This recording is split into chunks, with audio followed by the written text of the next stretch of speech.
ท่าที่ 4 นอนและยกก้นขึ้นและลงทำ30 วินาที Ready, set, go.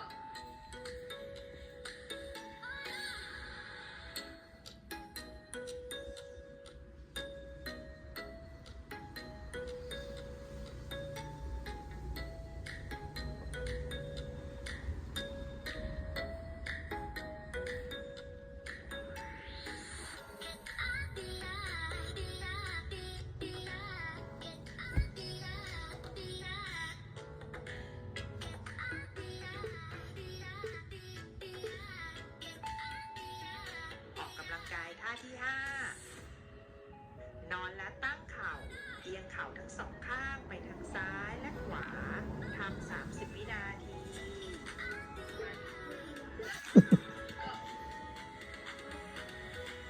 ยังออกกำลังกายป่ะอ๋อ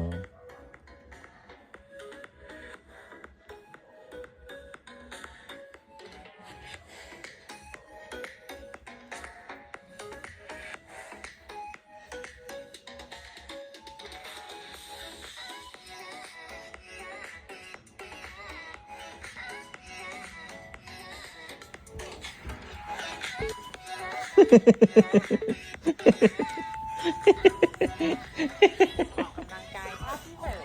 6 ตาที่หกแล้วตาที่หก นอนและไขว้ขากลางยกขาขึ้นและลงทำ30 วินาที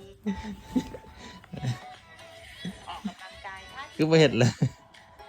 นอนและไขว้